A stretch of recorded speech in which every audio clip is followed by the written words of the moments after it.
Hello friends, student के platform पर आपका स्वागत है। मैं आपका biology teacher doctor R V Singh, PhD from BHU.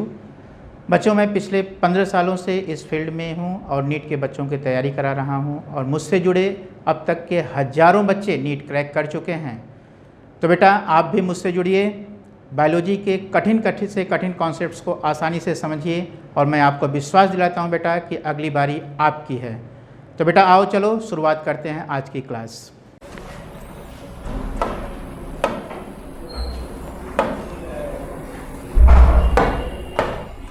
Inheritance of two genes यदि हम देखें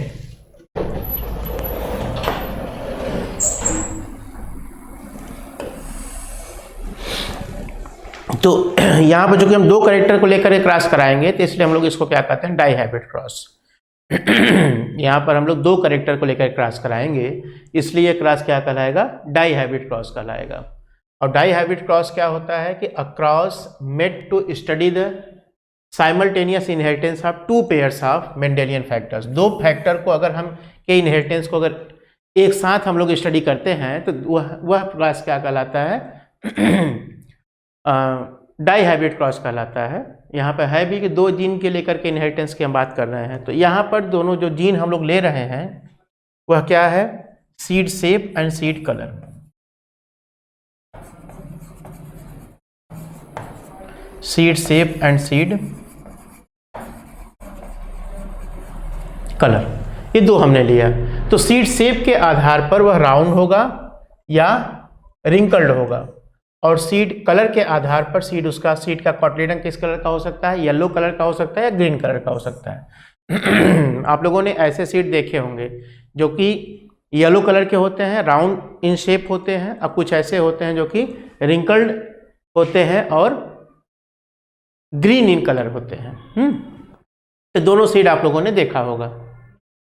तो ये दोनों सीड प्रोड्यूसिंग प्लांट को लिया और लेकर के जो है यहाँ पर हमने क्रॉस कराया, मतलब मेंडल ने क्रॉस कराया। तो क्रॉस कराने के बाद उन्होंने क्या देखा, उन्होंने देखिए ये जो भी उन्होंने लिया था वो प्योर ब्रीड लिया था। प्योर ब्रीड का मतलब होमोजाइगस कंडीशन में उन्होंने लिया था। तो उन्होंने क्या पाया कि round yellow wrinkled green. Yellow को इन्होंने कैपिटल वाई से दिखाया और ग्रीन को, राउंड को इन्होंने कैपिटल आर से दिखाया। ठीक उसी तरीके से जो है ये हो गया येलो राउंड, कहिए चाहे राउंड येलो कहिए, मतलब वही है। और दूसरा क्या हो गया, रिंकल्ड, ग्रीन रिंकल्ड।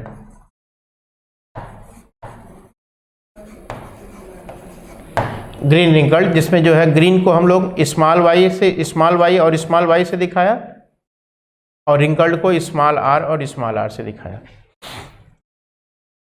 चीज वही है, ठीक है। जैसे हमने यहाँ पर जो है लिखा हुआ है कि राउंड येलो, मतलब वही है, राउंड येलो या येलो राउंड, ठीक है ना। सीड शेप या सीड कलर दोनों को हम लोग लेकर के चलेंगे यहाँ पर।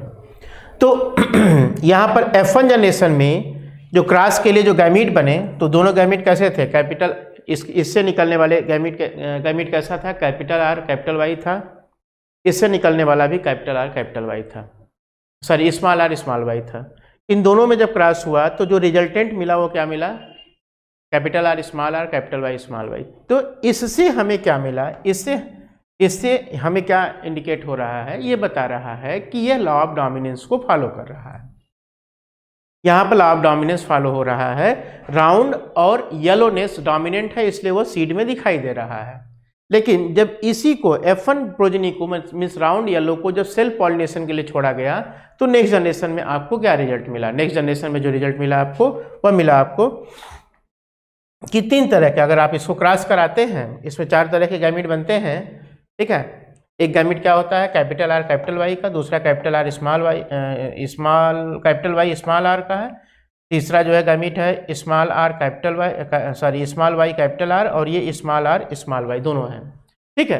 तो यानी कहने का मतलब कि इसमें जो गैमीट बन रहे हैं वो 4 तरह के बन रहे हैं। जब 4 तरह के गैमीट बन रहे हैं, चारों गैमीट जो है आपस में क्रॉस कर रहे हैं, तो पॉसिबिलिटी जो डेवलप हो रही है यहाँ पर वो क्या बन रही है कि F2 जनरेशन का रिजल्ट क्या मिला कि राउंड येलो 9 मिले, रिंकल्ड ग्रीन अगर आप काउंट करिए तो देखिए कितने हैं ये 1 2 3 4 5 6 7 8 9, ये 9 है। और राउंड ग्रीन भी मिले, राउंड ग्रीन कितने मिले 1 2 3, ये राउंड ग्रीन मिले, ये 3 मिले। और रिंकल्ड येलो कितने मिले, रिंकल्ड येलो आपको मिले, रिंकल्ड येलो आपको मिले देखिए 1 2 3, 3 रिंकल्ड येलो मिले। और रिंकल्ड ग्रीन कौन मिला, ये रिंकल्ड ग्रीन मिला, एक मिला। यानी यहाँ पर जो रेशियो आपका तैयार हुआ वो क्या बना 9:3:3:1। ये आपका जो है इसका फिनोटाइपिक रेशियो मिला। तो यहाँ पर जो मेंडल ने समझा कि ये जो करेक्टर शुरू में इन्होंने देखा कि राउंड के साथ येलो और रिंकल्ड के साथ ग्रीन लिया, तो इन्होंने देखा कि राउंड के साथ येलो और रिंकल्ड के साथ ग्रीन जा रहे हैं। ठीक है, क्यों? क्योंकि राउंड और येलो ही जो है F1 जनरेशन में दिखाई दे रहा और रिंकल्ड ग्रीन छिप गया, यानी कि रिंकल्ड ग्रीन रिसेसिव था इसलिए वो छिप गया। लेकिन जब इन्होंने F2 जनरेशन में देखा तो जो ये चारों फैक्टर्स हैं, मतलब राउंड येलो रिंकल्ड ग्रीन, ये जो चारों फैक्टर्स हैं ये अपने ट्रांसमिशन के लिए फ्री हैं। ये जो है फ्रीली कॉम्बिनेशन कर रहे हैं, फ्री कॉम्बिनेशन कर रहे हैं, इनमें कोई डिपेंडेंसी आपस में नहीं है। ऐसा नहीं है कि राउंड के साथ रिंकल्ड डिपेंड है या रिंकल्ड के साथ राउंड के साथ येलो डिपेंड है और रिंकल्ड के साथ ग्रीन डिपेंड है, ऐसी कोई डिपेंडेंसी यहाँ पर नहीं देखने को मिली। और इसीलिए इन्होंने कहा कि ये इंडिपेंडेंट असार्टमेंट हो रहा है, इंडिपेंडेंटली ये मूव कर रहे हैं आगे। ठीक है, तो ये जो इनको 9:3:3:1 का जो रेशियो मिला, इस रेशियो के आधार पर इन्होंने जो लॉ कंक्लूड किया उसे हम लोग कहते हैं क्या, लॉ ऑफ इंडिपेंडेंट असार्टमेंट। यह क्या कहता है कि when two pairs of traits are combined in a hybrid, segregation of one pair of character is independent of other pair। Means one pair, एक पेयर का जो करेक्टर है वह दूसरे पेयर पर डिपेंड नहीं कर रहा है, वह इंडिपेंडेंटली ट्रांसमिट हो रहा है, इंडिपेंडेंटली एक से दूसरे में जा रहा है। मीन्स राउंडनेस न तो रिंकल्ड पर डिपेंड कर रहा है, न तो जो है राउंडनेस येलो पर डिपेंड कर रहा है, न तो रिंकल्डनेस ग्रीननेस पर डिपेंड कर रहा है। चारों जो है फ्री हैं अपने ट्रांसमिशन के लिए। इसीलिए नेक्स्ट जनरेशन में राउंड के साथ ग्रीन भी दिखाई दे रहा है, तो येलो के साथ रिंकल्ड भी दिखाई दे रहा है, जो कि पेरेंटल फॉर्म से अलग है। ठीक है, तो ये डाई हाइब्रिड क्रॉस में दो न्यू कॉम्बिनेशन मिले, क्या, राउंड के साथ ग्रीन और रिंकल्ड के साथ येलो, ये दो न्यू कॉम्बिनेशन मिले। And this is due to the independent assortment. ठीक है, ये कैरेक्टर्स के इंडिपेंडेंटली मूवमेंट के कारण ही ऐसा पॉसिबल हो पाया। ठीक है बेटा, जितनी बात आप याद रखोगे कि लॉ ऑफ इंडिपेंडेंट असार्टमेंट क्या कहता है, ये कहता है कि कैरेक्टर्स डाई हाइब्रिड क्रॉस में कैरेक्टर्स जो है अपने ट्रांसमिशन के लिए फ्री होते हैं, ट्रेड्स अपने ट्रांसमिशन के लिए फ्री होते हैं, ये किसी पर डिपेंड नहीं करते हैं। इसके बाद आता है क्रोमोसोमल थियरी ऑफ इनहेरिटेंस, जो कि सटन एंड बावेरी नाम के साइंटिस्ट ने दिया था। सटन एंड बावेरी का क्या कहना था, इनका ये कहना था कि भाई जो क्रोमोसोम्स होते हैं वो पेयर में होते हैं, और उन पे जो पाए जाने वाले जो जीन्स होते हैं वो भी पेयर में होते हैं। और इन क्रोमोसोम्स को हम लोग क्या कहते हैं, जो पेयर वाले क्रोमोसोम्स होते हैं इन्हें हम लोग क्या कहते हैं, इन्हें हम लोग कहते हैं, इन पेयर वाले क्रोमोसोम्स को हम लोग क्या कहते हैं, इन पेयर वाले क्रोमोसोम्स को हम लोग कहते हैं होमोलॉगस पेयर। ठीक है, इन्हें होमोलॉगस पेयर कहते हैं हम लोग।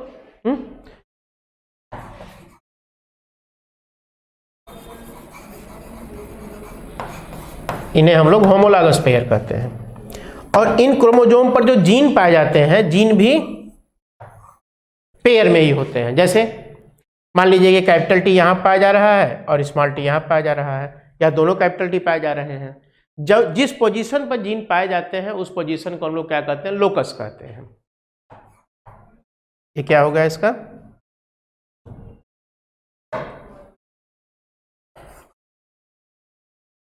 लोकाई, लोकस का प्लूरल हो गया। और ये क्या है, ये जीन्स है, ये क्या है, ये जीन्स है।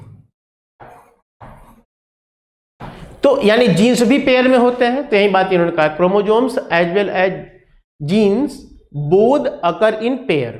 दोनों जो है पेयर में होते हैं, ठीक है। The two alleles of a gene pair are located on the same locus. एक जीन पेयर का, जैसे कि यहाँ पर टालनेस का जीन हमने लिया कैपिटल टी स्मॉल टी, तो ये दोनों जो है स्टेम हाइट के जीन हैं और ये दोनों जीन एक ही लोकस पर होंगे, इनकी पोजीशन एक होगी, क्रोमोसोम अलग होंगे, ठीक है।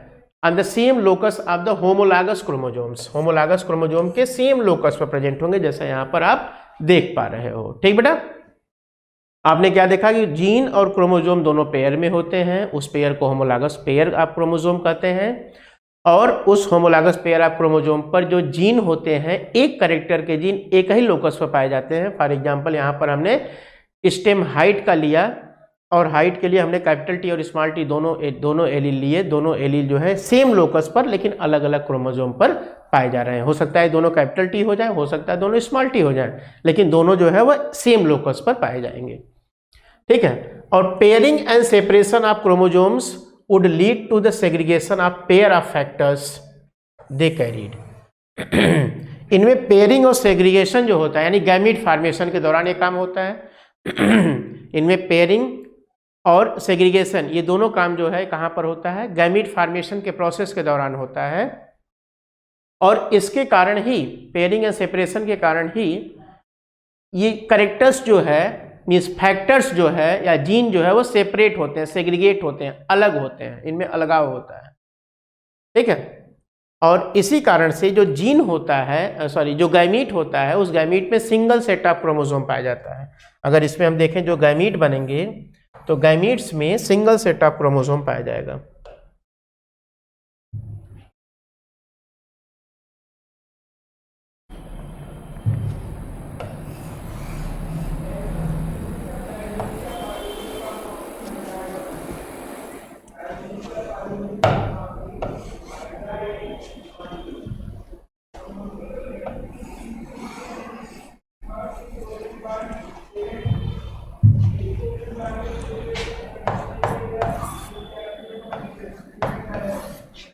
ओके, तो जैसे जब गैमीट का फॉर्मेशन होगा तो ये दोनों जो है अलग हो जाएंगे। वही सेग्रीगेशन की बात कर रहा है यहाँ पर कि जो गैमीट का फॉर्मेशन होगा तो उस दौरान दोनों जो ये पेयर ऑफ क्रोमोसोम्स थे वो दोनों अलग हो जाएंगे, और हर गैमीट के पास एक पेयर का सिर्फ सिंगल क्रोमोसोम होगा, और उस सिंगल क्रोमोसोम के होने की वजह से उसमें जो एलील होंगे वो भी सिंगल होंगे, और यही गैमीट ही जो है नेक्स्ट जनरेशन में कैरेक्टर को लेकर के जाएंगे। यानी आप कह सकते हो कि gametes act as a bridge between two generations. Gametes जो है दो जनरेशन के बीच में एक ब्रिज का काम करते हैं, एक लिंक का काम करते हैं, ठीक है। ये गैमीट्स ही हैं जो कैरेक्टर को जो है ट्रांसफर करते हैं from one generation to other generation.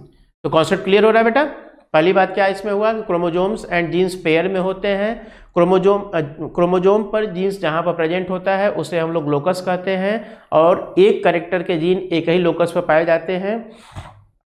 और उसके बाद जब क्रोमोसोम का सेग्रीगेशन से pairing and separation of chromosomes would lead to the segregation of factor या जीन के सेग्रीगेशन के लिए क्रोमोसोम की पेयरिंग और सेपरेशन रिस्पॉन्सिबल होता है, ठीक है। और उसके बाद सटन ने एक बात बताई, Sutton unite the knowledge of chromosome segregation with the Mendelian principle and called the chromosomal theory of inheritance, ठीक है। यानी कि गैमीट्स जो होते हैं उसमें सिंगल सेट ऑफ क्रोमोसोम होते हैं। गैमीट्स दो डिफरेंट पेरेंट्स के गैमीट आपस में फ्यूज करके जाइगोट बनाते हैं, और डिफरेंट पेरेंट्स मतलब मेल एंड फीमेल दो पेरेंट्स के गैमीट्स आपस में फ्यूज करके जो है जाइगोट बनाते हैं। जाइगोट में मेल फीमेल दोनों पेरेंट के कैरेक्टर होते हैं, यानी कि जाइगोट में और जाइगोट से नया ऑर्गेनिज्म बनता है, यानी कि नेक्स्ट जनरेशन जो डेवलप हो रहा है, in that next generation the gametes are only responsible to transfer the characters, means the gametes act as a bridge between two generations. Okay बेटा, तो चलो आगे बढ़ते हैं हम लोग। ये चीज़ देखो यहाँ पर दिखाई गई है कि जैसे यहाँ पर दो अलग अलग क्रोमोसोम्स हैं, एक ही सेल में है, एक सेम लोकस पर, एक पर कैपिटल टी दूसरे पे स्मॉल, एक पर कैपिटल ए दूसरे पे स्मॉल ए प्रेजेंट है। अब ये जब इनमें जब गैमीट फॉर्मेशन का समय आएगा तो क्या होगा, ये फिर जो है देखिए ये पेयर में हो जा रहे हैं, पहले सिंगल सेट था अब ये डबल हो जाते हैं। डबल होने का मतलब कि एक क्रोमोसोम दो क्रोमेटिड्स में बट गया, और उसके बाद इनमें क्या होगा, सेपरेशन होगा हर क्रोमोसोम में 4 गैमीट बनेंगे, चारों गैमीट में जो है अलग अलग क्रोमोसोम होगा और हर क्रोमोसोम के पास केवल एक ही एलील होगा और यही जो है फ्यूज करके फिर नेक्स्ट जनरेशन में फिर जो है डबल पेयर फिर से जो है क्रोमोसोम का डेवलप हो जाता है। मतलब सिंगल सेट, हर गैमीट के पास सिंगल सेट ऑफ क्रोमोसोम होता है और जब नेक्स्ट जनरेशन आती है तो वो दोनों गैमीट जो कि सिंगल सेट ऑफ क्रोमोसोम वाले हैं वो फ्यूज करेंगे और एक जाइगोट का फॉर्मेशन करेंगे, जिस जाइगोट में फिर से double set of chromosome develop हो जाता है। ठीक है, आगे हम लोग बात करते हैं लिंकेज की। लिंकेज क्या होता है बेटा, ये बड़ी अच्छी फिनोमिनन है। लिंकेज को हम लोग कहते हैं कि it is a physical phenomenon, क्योंकि क्रोमोसोम पर जो जीन्स होते हैं वह एक लोकस पर प्रेजेंट है, ठीक है ना, और अगर उनमें जो है दूरी कम है तो निश्चित रूप से वो आपस में अटैच्ड रहेंगे। अगर उनके बीच का डिस्टेंस अगर कम होगा तो उनमें अटैचमेंट होगा। जैसे अगर हम ये देखें, ठीक है, ये क्रोमोसोम अगर हो गया तो इस क्रोमोसोम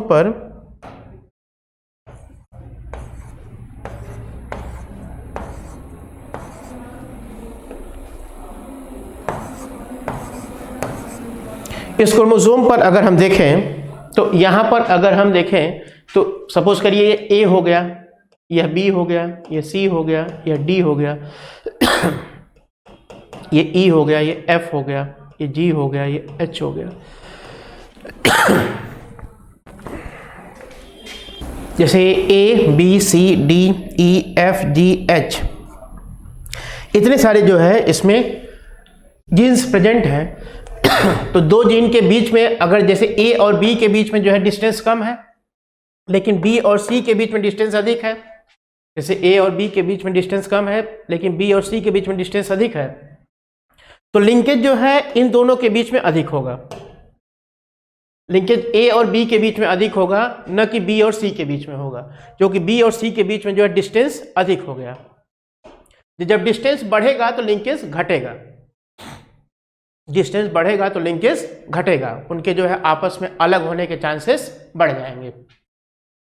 देखिए यहां पर ये बात लिखी गई है साफ साफ कि tendency of genes on same chromosome to remain together. इसमें कंडीशन है भाई एक ही क्रोमोसोम का जीन होना चाहिए, ऐसा नहीं कि दो अलग अलग क्रोमोसोम के जीन हो तो उनमें लिंकेज हो ही नहीं सकता, क्योंकि ये फिजिकल फिनोमिनन है, दो अलग अलग में पॉसिबिलिटी ही नहीं बनती है। ठीक है, तो ऐसे जीन जो कि एक दूसरे के साथ ही नेक्स्ट जनरेशन में ट्रांसफर होते हैं तो उन्हें हम लोग लिंक्ड जीन कहते हैं। लिंक्ड जीन का मतलब ये होता है कि ऐसे जीन जो कि एक दूसरे के साथ जुड़े हुए नेक्स्ट जनरेशन में ट्रांसफर हो जाए। इसे जो है लिंकेज को टी.एच. मॉर्गन ने खोजा था। It was discovered by TH. Morgan in Drosophila in fruit fly. ये एक्चुअली एक एक्सीडेंटल डिस्कवरी थी।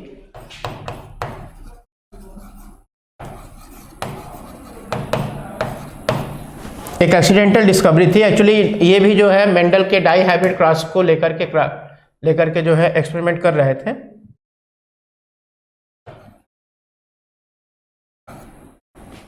तो इन्होंने क्या पाया, इन्होंने पाया कि जो है जो मेंडल ने कहा था कि नेक्स्ट F2 जनरेशन में जाकर के कैरेक्टर सेग्रीगेट हो जाते हैं, अलग हो जाते हैं, इंडिपेंडेंटली सेपरेट हो जाते हैं, तो इन्होंने देखा कि ऐसा तो नहीं मिल रहा है फ्रूट फ्लाई में। फ्रूट फ्लाई में तो जो करेक्टर हम लेकर के चल रहे हैं जैसे बॉडी साइज और आई कलर लेकर बॉडी साइज और आई कलर लेकर के चल रहे हैं, तो देख रहे हैं आपकी नेक्स्ट जनरेशन में भी सेम वही चीज़ मिल रही है। फिर तो उन्होंने कहा कि देखिए भाई कुछ तो गड़बड़ है। तो जब इसके पीछे उन्होंने स्टडी करना शुरू किया तो पाया कि कुछ जीन ऐसे हैं जो कि आपस में जुड़े हुए ही जा रहे हैं नेक्स्ट जनरेशन में, किसी भी कंडीशन में वो अलग नहीं हो रहे हैं। इट मीन्स वो जीन कैसे हैं, वही जीन क्या है, लिंक्ड जीन है। उन्हीं जीन को हम लोग क्या कहते हैं, लिंक्ड जीन कहते हैं। When two genes of a dihybrid cross were situated on the same chromosome, the proportion of the parental gene combination was much higher than the non-parental type. Parental combination जो है वह ज़्यादा possible होगा in comparison to the non parental type. ठीक है, non parental के comparison में parental type का कॉम्बिनेशन जो है ज़्यादा मिल रहा है, यानी कि रिकॉम्बिनेंट के बनने के चांसेस वहाँ पर कम है। ठीक है, और Morgan attributed this due to the physical association. इससे क्या बात कहा उन्होंने कहा कि this happened because of the physical association, ठीक है। और दो जीन का आपस में जुड़ा रहना ही क्या कहलाता है, लिंकेज कहलाता है। It is he coined the term linkage, ठीक है।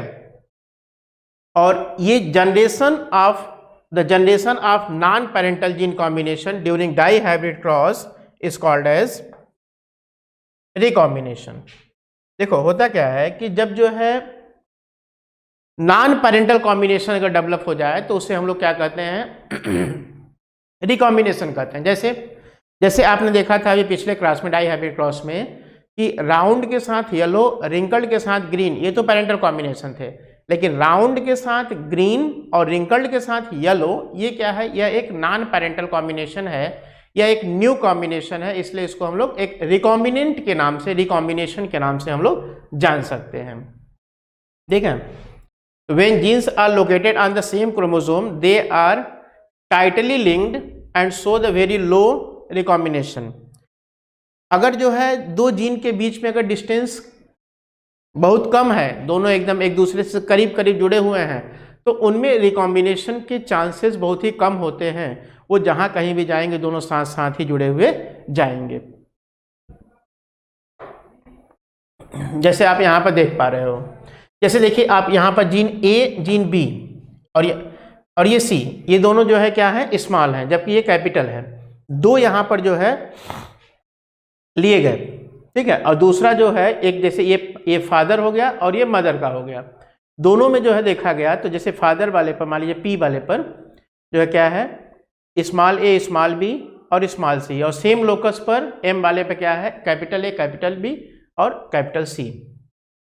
उसके बाद इनमें जब रिकॉम्बिनेशन हो रहा है, देखिए ये रिकॉम्बिनेशन प्रोसेस गैमीट फॉर्मेशन के दौरान पैचिटिन स्टेज में जाकर के रिकॉम्बिनेशन होता है प्रोफेज 1 में। तो इस रिकॉम्बिनेशन के दौरान क्रोमोसोम सेगमेंट की एक्सचेंजिंग होती है। तो इस एक्सचेंजिंग के बाद आपने क्या पाया, ये कैपिटल सी और स्मॉल सी आपस में तो इंटरचेंज हो गए, लेकिन कैपिटल ए, कैपिटल बी और स्मॉल ए और स्मॉल बी, ये दोनों जो है नहीं चेंज हुए। क्यों? क्योंकि ये दोनों जो है एक दूसरे से करीब थे, जुड़े हुए थे, लिंक्ड थे, इसलिए ये अलग नहीं हुए। तो इसलिए हम कहते हैं कि ये जो है ये रिकॉम्बिनेशन तो हो रहा है, लेकिन ए और बी के बीच में नहीं हो रहा है, ठीक है। इसलिए ए और बी लिंक्ड जीन कहलाएंगे और ये एक दूसरे के साथ ही जुड़े हुए हमेशा नेक्स्ट जनरेशन में जाएंगे।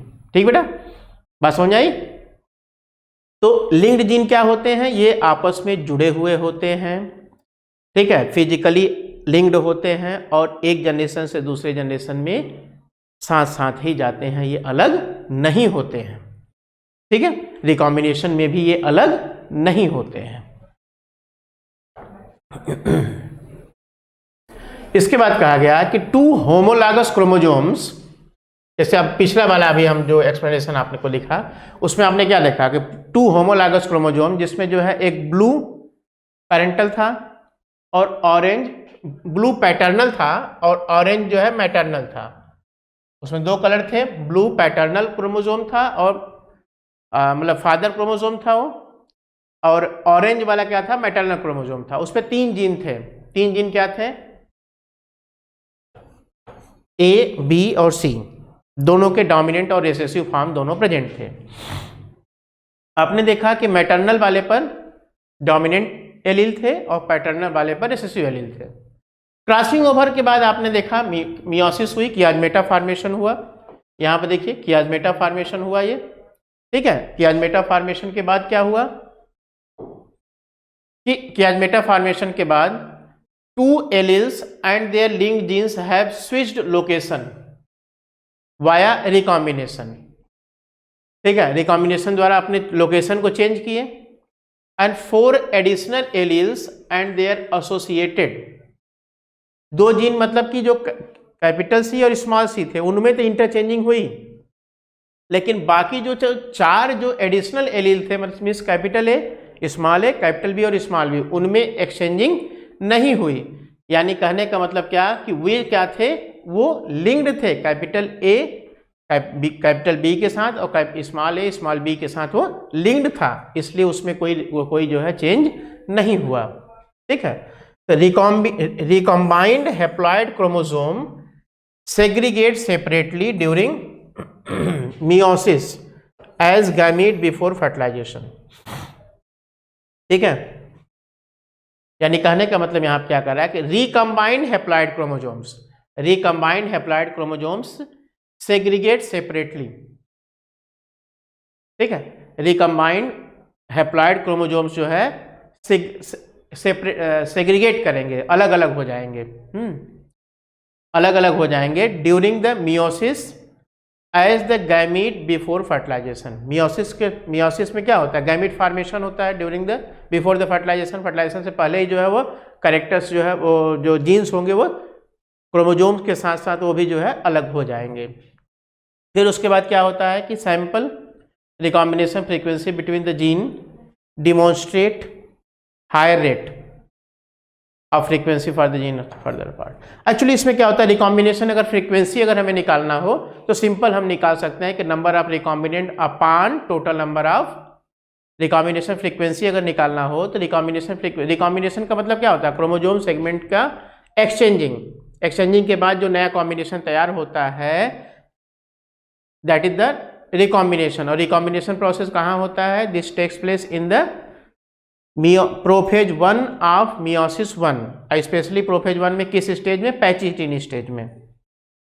ठीक है, और इसके बाद रिकॉम्बिनेशन के बाद जो हमें ऑब्जर्वेबल जो रिकॉम्बिनेंट ऑब्जर्वेबल जो कैरेक्टर मिलते हैं उनके आधार पर हम रिकॉम्बिनेशन फ्रीक्वेंसी निकाल सकते हैं। Recombination frequency is equal to number of recombinant individual upon total number of individuals करके हम निकाल सकते हैं इसको। अब हम लोग आते हैं बेटा सेक्स डिटर्मिनेशन पर, इससे भी क्वेश्चन बढ़िया बनते हैं हमारे। सेक्स डिटर्मिनेशन क्या होता है भाई कि हेनकिंग नाम के एक साइंटिस्ट थे जिन्होंने सबसे पहले जो है क्रोमोजोम्स के विषय में देखा था। ठीक है, Henking observed a trace of specific nuclear structure in few insects.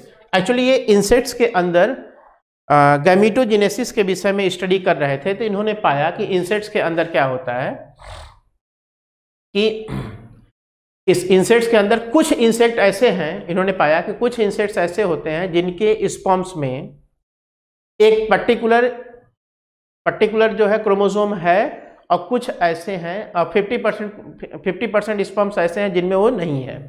ठीक है, 50% स्पर्म्स में इनको जो है वह पर्टिकुलर क्रोमोसोम मिला, पर्टिकुलर न्यूक्लियर स्ट्रक्चर मिला, और 50% पे इनको नहीं मिला। तो अब उसको बाद में जो है इन्होंने तो उसको कह दिया क्या कि वह एक्स बॉडी है, और बाद में उसी को जो है एक्स क्रोमोसोम के नाम से जाना गया। ठीक है, और ये पाया गया कि 50% क्रोमोसोम में जो मेल होता है वह जो है X0 टाइप होता है, इसलिए ऐसा उनको देखने को मिला। अभी हम लोग देखेंगे कि आगे कैसे होता है। बाद में ये देखा गया कि that the ovum that receive the sperms with X body become the female and those not become the male। ये पाया गया कि जिसमें X बॉडी है, अगर X बॉडी वाला स्पर्म अगर ओवम को फर्टिलाइज कर रहा है तो वह फीमेल बनी, और जिसमें नहीं है अगर वो फर्टिलाइज कर रहा है तो X0 वाला क्या बना, मेल बना। ठीक है, X0 वाला क्या बना, मेल बना। तो वही बात यहां बताई जा रही है कि जिसमें जो है X बॉडी प्रेजेंट है वह क्या बनाया, मेल बनाया, सॉरी फीमेल बनाया, और जिसमें X बॉडी नहीं प्रेजेंट है उसने क्या बनाया, मेल बनाया। Later it was observed that the ovum that receives the sperm with X body become the female and those not become the male। ठीक है, so this X body called as sex chromosome। इस X body को क्या कहा उन्होंने, इस X body को उन्होंने सेक्स क्रोमोसोम भी नाम दिया। ठीक है, और अदर क्रोमोसोम को इन्होंने ऑटोसोम नाम दिया। ठीक है बेटा, चलो ये तो हेनकिंग के विषय में बात रही। अब इसके बाद हम लोग आते हैं कि अगर ह्यूमन बीइंग में सेक्स डिटर्मिनेशन की बात करें तो ह्यूमन बीइंग में सेक्स डिटर्मिनेशन का जो पैटर्न होता है कि इसमें जो है हर 44 प्लस ह्यूमन बीइंग में 44 प्लस XX होता है फीमेल और 44 प्लस XY होता है मेल। तो इसमें जो ओवम बनते हैं वह सिर्फ 22 प्लस X टाइप बनता है, जबकि जो स्पर्म बनते हैं वह 22 plus X and 22 plus Y दो तरह के बनते हैं। तो इस तरीके से यदि हम देखें तो जो X और Y जो होता है, तो जो यही जो है जो मेल का जो स्पर्म होता है, मेल का जो X और Y जो फैक्टर्स होते हैं वो डिटरमाइनिंग हो जाते हैं। तो यहाँ पर अगर जो है ये ओवम हो गया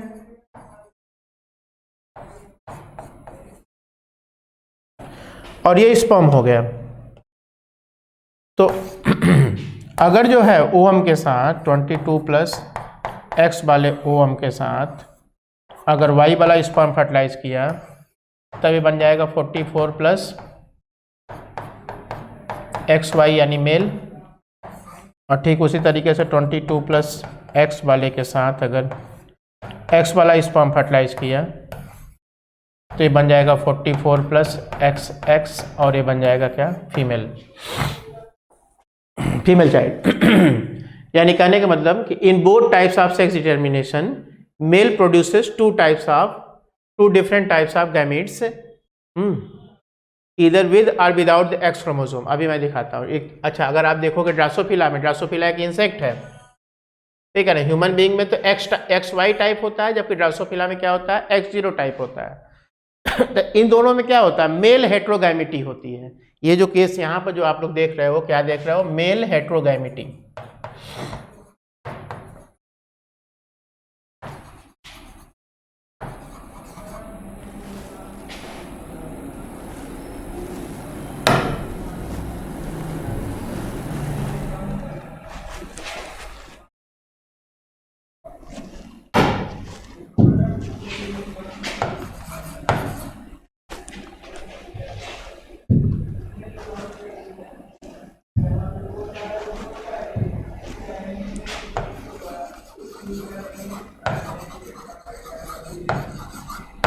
मेल हेट्रोगैमिटी, जिसमें क्या होता है कि मेल दो तरह के गैमिट प्रोड्यूस करता है।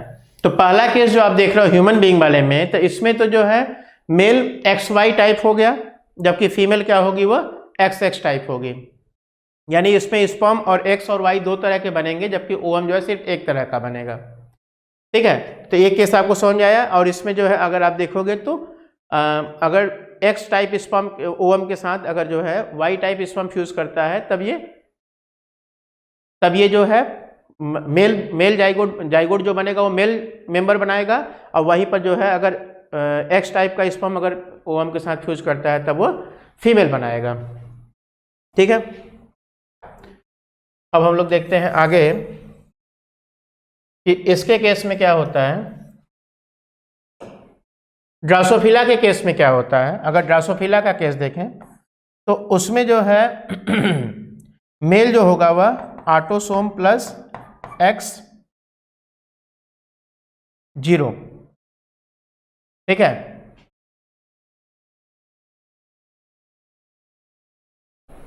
और फीमेल क्या होगी, वह ऑटोसोम प्लस XX होगा।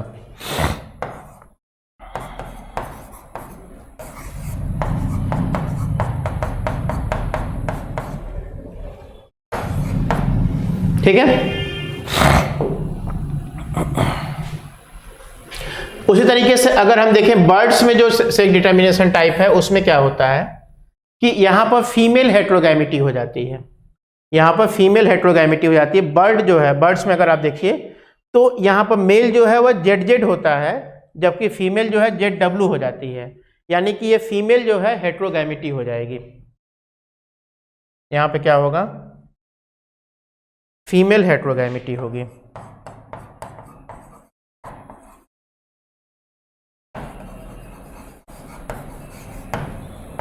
इसमें फीमेल हेट्रोगैमिटी हो जाएगी।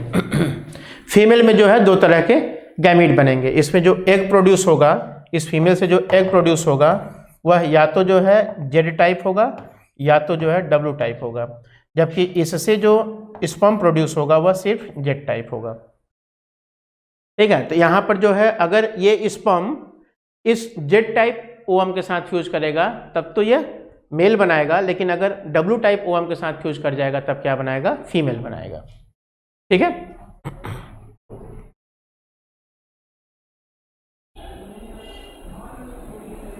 Sex determination in human being मैंने आपको एक्सप्लेन किया ही आपको।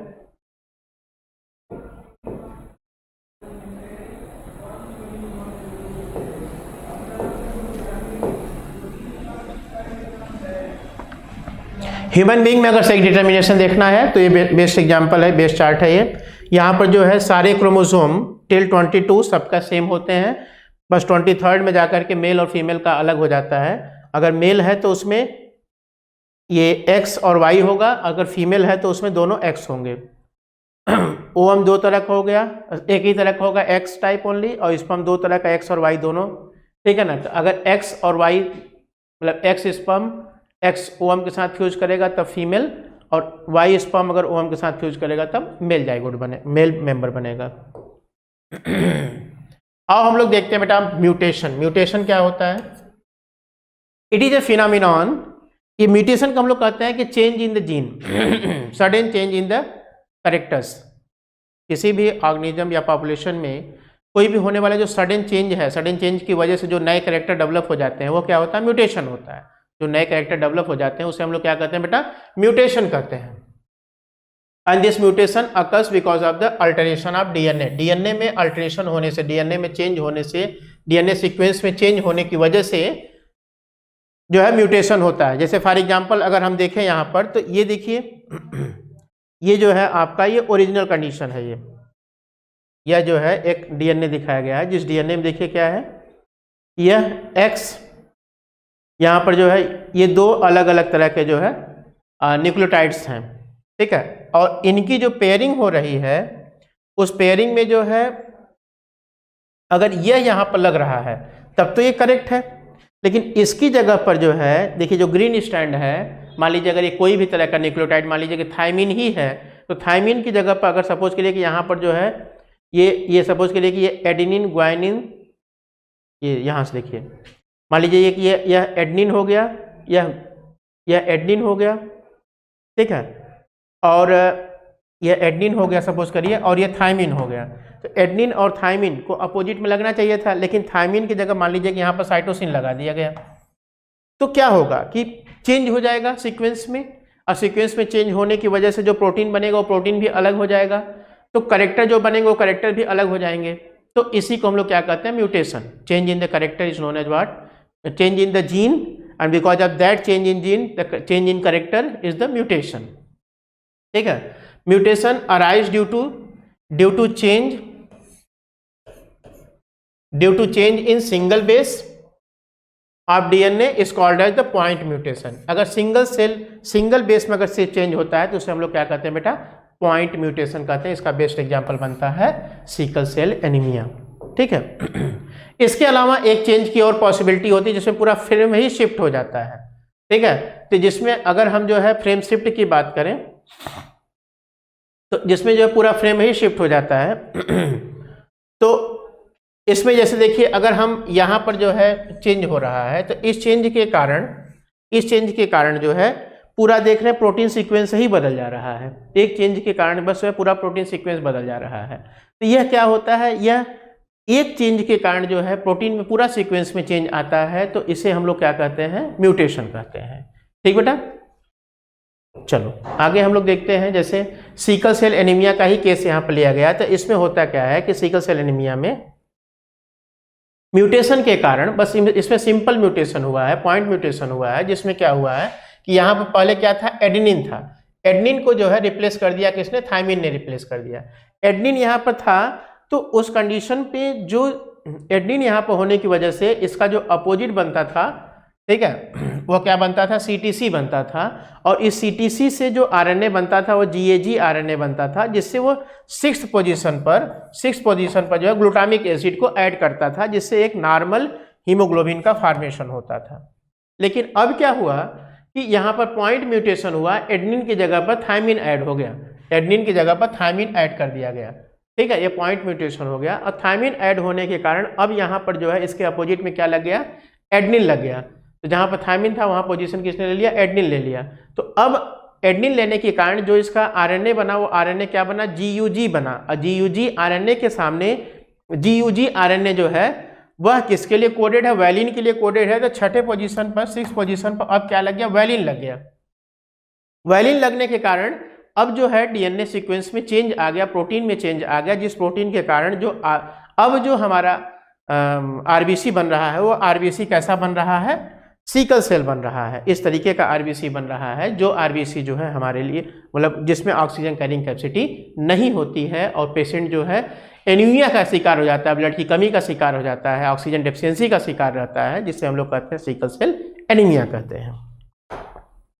ठीक है, अब हम लोग आते हैं पेडिग्री एनालिसिस की बात करते हैं। पेडिग्री एनालिसिस का मतलब होता है कि जिसमें जो है कई सारी बीमारियां ऐसी होती हैं जिनकी स्टडी करने के लिए ह्यूमन के कई जनरेशन्स के विषय में जो है स्टडी किया जाता है। तो उनका एक जो रिप्रेजेंटेशन होता है उसी को हम लोग पेडिग्री एनालिसिस कहते हैं। एक्चुअली है क्या कि जैसे किसी भी जीन की स्टडी अगर करना हो तो प्लांट में हुआ या छोटे एनिमल में हुआ तो उनमें आप क्रॉस करके कर सकते हो स्टडी। लेकिन किसी ह्यूमन बीइंग में अगर जीन की स्टडी करना हो, जीन का इनहेरिटेंस की स्टडी करना हो, तो निश्चित रूप से आपको उसकी पेडिग्री को, उसकी जो है हिस्ट्री को जुटाना पड़ेगा, उसके जनरेशन आफ्टर जनरेशन के पूरे रिकॉर्ड को आपको जो है एनालाइज करना पड़ेगा। ये देखना पड़ेगा कि उसमें जो है वो जीन किस तरीके से मूव कर रहा है, उसका पैटर्न ऑफ मूवमेंट आप पकड़ पाएंगे। और इसी प्रोसेस को हम लोग क्या कहते हैं, पेडिग्री एनालिसिस कहते हैं। इसमें क्या होता है कि एनालिसिस ऑफ ट्रेड्स, ठीक है, analysis of traits in several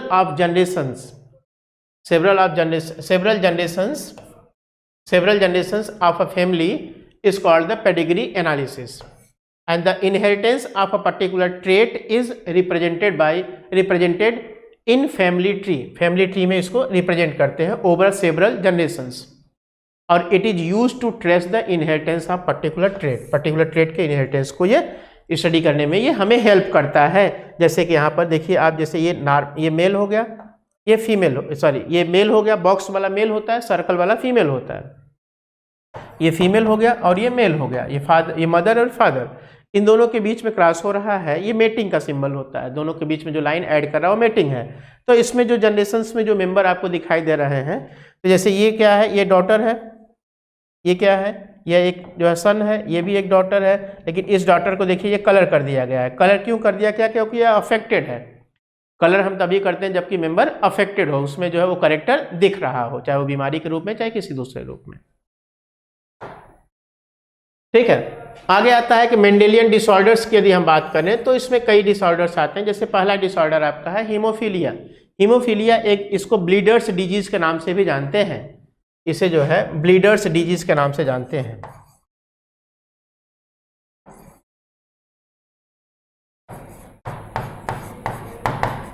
यह बीमारी जो है रानी विक्टोरिया, क्वीन विक्टोरिया को भी जो है थी। ठीक है, हालांकि उनमें भी म्यूटेशन से डेवलप हुआ था, उनमें जो है उनका कोई ऐसी जो है मतलब फैमिली हिस्ट्री नहीं थी कि कहाँ से उनमें आया था, उनमें म्यूटेशन से डेवलप हुआ था। यह एक रेसेसिव या एक्स लिंक्ड रेसेसिव डिसऑर्डर है, रेसेसिव डिजीज है। ठीक, रेसेसिव एलील द्वारा, रेसेसिव जीन द्वारा कंट्रोल करने वाला डिजीज है। जिस डिजीज में होता क्या है कि बीमारी से इस बीमारी में जो है ब्लड क्लॉटिंग कैपेसिटी जो है लूज हो जाती है, ब्लड क्लॉटिंग कैपेसिटी वीक हो जाती है। और ब्लड क्लॉटिंग कैपेसिटी वीक होने के कारण जो है ब्लड का क्लॉट नहीं बन पाता है और पेशेंट का एक्सेस ब्लड लॉस होने की वजह से पेशेंट एक्सपायर कर जाता है। ठीक है, और इसके इनहेरिटेंस को अगर हम देखें तो ये इस तरीके से है, जैसे कि इसमें जो है हम H दिखाते हैं, जो कैरियर है उसे हम H, एक्चुअली एक्स लिंक्ड है। तो जैसे मान लीजिए कि ये वोमेन कैरियर है, तो वोमेन में जो है, वोमेन में जो को हम लोग H दिखाएंगे। H जो है किसको इंडिकेट कर रहा है कि यह X क्रोमोसोम इस हीमोफीलिया के जीन को कैरी कर रहा है। दूसरा जो मैन है वो क्या है, नॉर्मल है, वह XY है। ठीक है, अब हम क्या करेंगे, इसमें गैमीट बनेगा, एक में X हो जाएगा, दूसरा गैमीट क्या होगा, XH वाला, और ये XY वाला।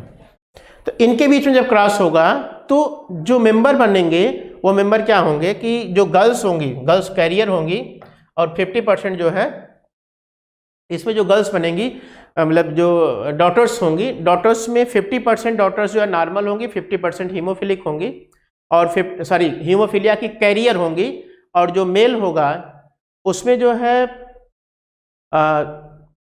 50% मेल जो है, मीन्स सन जितने भी होंगे उसमें 50% सन जो है वह हीमोफिलिक हो सकते हैं और 50% नॉर्मल होते हैं। एक्चुअली इसमें होता क्या है कि अगर यह कंडीशन है तो यह नॉर्मल है,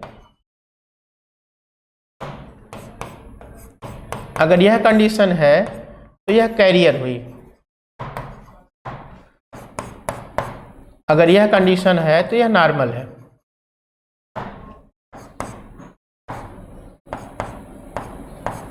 अगर यह कंडीशन है तब यह हीमोफिलिक हो गया, और अगर यह कंडीशन है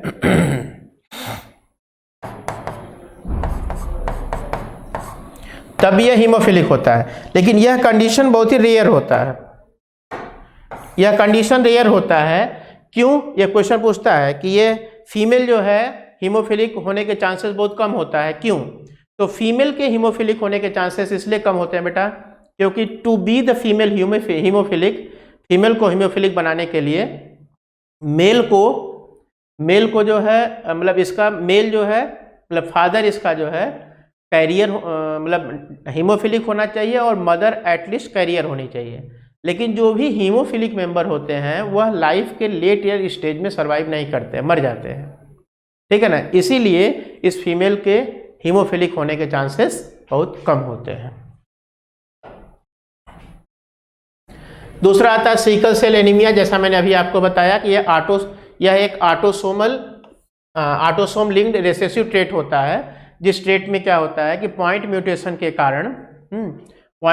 के कारण जो ग्लूटामिक एसिड होता है, ग्लूटामिक एसिड की जगह पर वैलिन लग जाता है, ठीक है ना। और वैलिन लगने के कारण जो है, जो बीटा ग्लोबिन चेन जो होती है हीमोग्लोबिन की, बीटा ग्लोबिन चेन, उसमें चेंज आ जाता है, जिसके कारण आरबीसी के शेप में चेंज आ जाता है, आरबीसी का शेप सिकल सेल हो जाता है, और यहाँ पर जो है ऑक्सीजन कैरिंग उसकी कैपेसिटी खत्म हो जाती है, ठीक है, जो आप यहाँ पर देख सकते हो।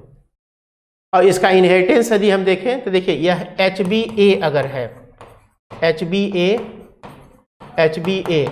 तब यह जो है नॉर्मल हीमोग्लोबिन प्रोड्यूस करेगा, नॉर्मल आरबीसी प्रोड्यूस करेगा।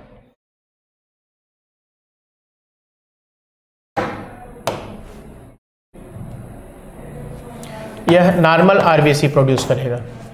और यदि यहीं पर जो है HbA और HbS हो जाए, तब यह क्या प्रोड्यूस करेगा? 50% नॉर्मल आरबीसी, और रेस्ट 50% आरबीसी क्या हो जाएंगे? Sickle cell.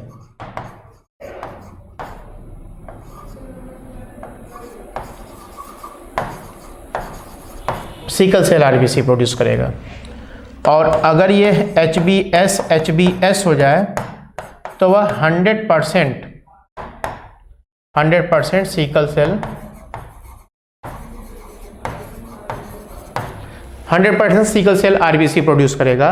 और ऐसी कंडीशन में जो है सर्वाइबिलिटी के चांसेस कम हो जाते हैं, लेटर स्टेज में जाकर के इनको मरना तय है, क्योंकि इनके अंदर ऑक्सीजन कैरिंग कैपेसिटी रहेगी नहीं हीमोग्लोबिन में। लेकिन ये जो मेंबर होते हैं, ये मेंबर जो है ये नॉर्मल लाइफ जो है जी सकते हैं, बट कंडीशन ये है कि इन्हें जो है बहुत हार्ड वर्किंग नहीं होना है, ताकि ऑक्सीजन के लेवल को मेंटेन करते हुए बॉडी में सर्वाइव कर सकते हैं। ये इनमें जो है, अगर आप देखिए कि मान लीजिए कि दो मेंबर हैं जिनके बीच में आप क्रॉस करा रहे हो, अगर फादर सपोज करिए क्या है, वह 50% वाला है, मतलब हेट्रोजाइगस है, मतलब HbA और HbS वाला है, और मदर जो है वो भी HbA HbS वाली है, ठीक है। अगर इस केस को अगर हम देखें तो इसमें जो है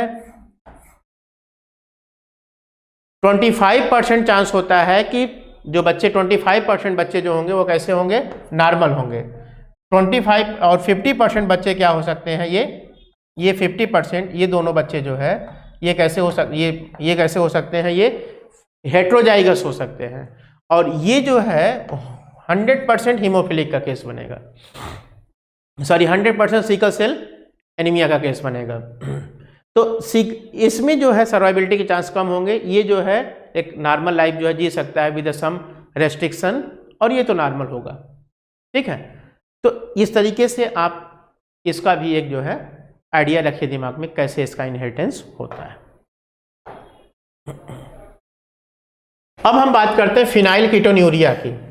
फिनाइल कीटोन्यूरिया में क्या होता है कि यह एक मेटाबॉलिक डिसऑर्डर होता है।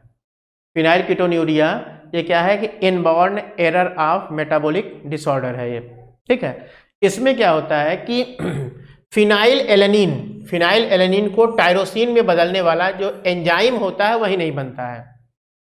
इस पेशेंट में क्या होता है, एक मेटाबॉलिक डिसऑर्डर है और ऑटोसोमल होता है। ये मेटाबॉलिक डिसऑर्डर है और ऑटोसोमल है, इस बात को ध्यान रखेंगे। मेटाबॉलिक है, ऑटोसोमल है, और इसमें फिनाइल एलेनिन को टायरोसिन में बदलने वाला जीन इनएक्टिव हो जाता है, जिसकी वजह से फिनाइल एलेनिन का लेवल इनके ब्लड में बढ़ने लगता है। अब ब्लड में फिनाइल एलेनिन का लेवल बढ़ने के कारण यह जो है फिनाइल एलेनिन यह मेंटल रिटार्डेशन कॉज करेगा, ब्रेन में जमा होने लगेगा, मेंटल रिटार्डेशन कॉज करेगा और यूरिन के थ्रू पास होने लगेगा, ठीक है। तो यह कंडीशन क्या कहलाती है, phenyl ketone urea. Phenyl ketone urea, phenyl ketone कहाँ से, यूरिन से निकल रहा है, इसलिए इसको क्या कहेंगे, फिनाइल कीटोन यूरिया, ठीक है। दूसरी कंडीशन आती है क्रोमोसोमल डिसऑर्डर में। क्रोमोसोमल डिसऑर्डर में एक्चुअली होता क्या है, ये डेवलप क्यों होता है क्रोमोसोमल डिसऑर्डर, तो इसका पहला रीजन होता है कि failure of the segregation of chromatids. Chromatids जो कि मियोसिस के दौरान, गैमीट फॉर्मेशन के दौरान क्रोमेटिड्स को जो अलग हो जाना चाहिए, ठीक है ना, वो अलग नहीं होते हैं। एनाफेज 2 में जाकर के इनको अलग हो जाना चाहिए, लेकिन ये अलग नहीं होते हैं। तो ऐसी कंडीशन में क्या होता है, एन्यूप्लॉइडी हो जाती है। एन्यूप्लॉइडी में क्या होता है कि क्रोमोसोम नंबर जो है 1-2 बढ़ जाता है, ठीक है। एन्यूप्लॉइडी जिसमें हम लोग क्या कहते हैं कि ये ऑटोसोम प्लस या कोई क्रोमोसोम नंबर जो है वह 1-2 बढ़ जाता है, ठीक है। क्रोमोसोम नंबर जो है वह 1 या 2 की संख्या में बढ़ जाता है। और दूसरा केस होता है कि अच्छा, इसको हम बना भी दें अगर, तो 46 + 1 या 46 + 1 2 3 या 46 - 1 2 3 जो भी हो, ठीक है ना। वो डिपेंड करता है कि क्रोमोसोम नंबर कितने क्रोमोसोम जो है अलग नहीं हुए हैं, तो कहीं तो बढ़ेगा कहीं तो घट जाएगा। दूसरा होता है पॉलीप्लॉइडी। ये तब होता है जबकि क्रोमोसोम जो है अलग ना हो, उनका जो सेट सही जो है उसमें अगर साइटोकाइनेसिस अगर नहीं होगी तो क्रोमोसोम का जो है अलगाव नहीं होगा, सेल का अलगाव नहीं होगा, तो क्रोमोसोम की नंबर एक सेल में बढ़ जाएगी, सेट ऑफ क्रोमोसोम इंक्रीज कर जाएगा। तो ये कंडीशन क्या कहलाती है, इसे हम लोग कहते हैं क्या, पॉलीप्लॉइडी कहते हैं। पॉलीप्लॉइडी में क्या होता है कि सेट ऑफ क्रोमोसोम इंक्रीज करता है। जैसे इसमें हो जाएगा 2n तो नॉर्मल होता है, ये 3n हो सकता है, 4n हो सकता है, 5n हो सकता है। इस तरीके से इसमें जो है प्लॉइडी बढ़ जाती है। और ये जो है बेसिकली किस में पाया जाता है, ये प्लांट्स में पाया जाता है। इसके प्लांट्स में पाए जाने की पॉसिबिलिटी ज़्यादा होती है, ये एनिमल में पॉसिबिलिटी इसकी ज़्यादा होती है, ठीक है। तो इसी में एक जो है एग्जांपल आपका आता है डाउन्स सिंड्रोम। डाउन्स सिंड्रोम में क्या होता है बेटा कि डाउन सिंड्रोम में it is called in presence of the chromosome because of the trisomy of, it is called due to presence of additional copy of chromosome on 21 chromosome number. यह क्या हो जाता है, इसकी ट्राइसोमी हो जाती है। ट्राइसोमी का मतलब कि इसमें 3 क्रोमोसोम हो जाते हैं। एक सेट में जहाँ पर 2n होना चाहिए उसकी जगह पर क्या हो जाते हैं, 3n हो जाते हैं। सॉरी, जहाँ पर जो है एक पेयर में जहाँ पर 2 होना चाहिए, 21 पेयर में जहाँ पर 2 होना चाहिए वहाँ पर क्या हो जाता है, 3 हो जाता है। Trisomy of 21st number of chromosome. और इसमें अफेक्टेड इंडिविजुअल में क्या प्रॉब्लम आती है भाई कि वो शॉर्ट स्टेचर्ड होता है, ठीक है ना, राउंड हेड होता है, उसका राउंड हेड होता है और फरोड टंग होता है और पार्शली ओपेंड माउथ होता है। और ऐसे पर्सन मेंटली रिटार्डेड होते हैं, मेंटल रिटार्डेशन होता है उनका, ठीक है ना। और ऐसे बच्चे जो है एक समय के बाद लगभग 15-16 ईयर्स के बाद वो जनरली एक्सपायर कर जाते हैं because of the congenital heart disease. Heart disease भी उनमें होती है जिसकी वजह से वो जनरली मर जाते हैं, ठीक है। अगला केस हमारा आता है बेटा क्लाइनफेल्टर सिंड्रोम। क्लाइनफेल्टर सिंड्रोम में क्या होता है कि due to the presence of additional copy of X chromosome ये होता है। इसमें जो है पर्सन जो है 44 प्लस एक्स एक्स वाई हो जाता है। 44 प्लस एक्स एक्स वाई, जैसा कि आप देख रहे हो कि इसमें एक एडिशनल एक्स क्रोमोसोम प्रेजेंट है वाई के साथ, तो इसलिए इसमें मेल और फीमेल दोनों करेक्टर तो होंगे, लेकिन फीमेल करेक्टर जो है थोड़ा मेल फीमेल दोनों के जो है कॉम्बिनेशन यहाँ पर देखने को मिलेगा। तो such persons have the overall masculine development, however the feminine development भी इनमें होता है, जैसे ब्रेस्ट, जैसे इनमें जो है ब्रेस्ट भी पाया जाता है और अगर एक मेल में जो है ब्रेस्ट का डेवलपमेंट हो तो यह कंडीशन कहलाती है गायनिकोमैस्टिया। ठीक है, इस कंडीशन को हम लोग क्या कहते हैं बेटा, गायनिकोमैस्टिया कहते हैं। और ये लोग कैसे होते हैं, दीज आर द स्टेराइल, ये पर्सन जो है स्टेराइल होते हैं। दूसरा केस बनता है बेटा टर्नर्स सिंड्रोम का। ठीक है, ये दूसरा केस था और ये तीसरा केस है टर्नर सिंड्रोम का। टर्नर सिंड्रोम में क्या होता है कि this happens because of the absence of one x chromosome. और तो ऐसी फीमेल कैसी हो जाएगी 44 प्लस एक्स जीरो, जीरो मतलब अब्सेंट, ऐसी फीमेल कैसी होगी 44 प्लस एक्स जीरो। इसमें नंबर ऑफ क्रोमोसोम कितने होंगे 45 हो जाएंगे, 45 हो जाएंगे, जबकि यहाँ पर नंबर ऑफ क्रोमोसोम कितने हो जाएंगे 47 हो जाएंगे। ठीक है, ये फीमेल भी जो है स्टेराइल होती हैं। क्यों स्टेराइल होती है, क्योंकि इनकी ओवरी जो है रूडिमेंट्री होती है, फंक्शनलेस होती है और इनके अंदर सेकेंडरी सेक्सुअल कैरेक्टर नहीं होता है। इनकी भी हाइट छोटी रहती है, ये बहुत बड़े साइज के नहीं होते हैं। तो बेटा इस तरीके से आपने देखा इसे। देखिए अगर इसमें इनहेरिटेंस को अगर हम देखें तो इसमें होता है जैसे ये फीमेल है, अगर इसमें जो है ठीक है इसमें जो है गैमीट फॉर्मेशन अगर हो रहा है तो गैमीट फॉर्मेशन के दौरान अगर ऐसी गैमीट प्रोड्यूस हो जा रही है जिसमें जो है एडिशनल क्रोमोसोम अगर प्रेजेंट हो जा रहा है तो ये कंडीशन जो है डेवलप होती है। ठीक है ना, जब एडिशनल जहाँ पर नॉन डिसजंक्शन होगा तो निश्चित रूप से एक क्रोमोसोम एक गैमीट में जो है क्रोमोसोम की संख्या एक बढ़ जाएगी और दूसरे में एक घट जाएगी। तो जिसमें बढ़ा हुआ है अगर वह किसी से फ्यूज करेगा तब भी एबनॉर्मलिटी होगी और घटा हुआ फ्यूज करेगा तब भी एबनॉर्मलिटी होगी। दोनों कंडीशन में एबनॉर्मलिटी डेवलप हो जाती है। ठीक है, तो बेटा इस तरीके से आपने देखा कि हम लोगों ने एक शॉर्ट रिवीजन रखा इस चैप्टर का और आई होप आप लोग जो है इस रिवीजन को अच्छे से ध्यान से देखे और समझे होंगे और we will have the continuous classes. Okay, thank you. On IS2ON study is always on. Concepts के बेहतर रियलाइजेशन के लिए IS2ON पर बने रहिए।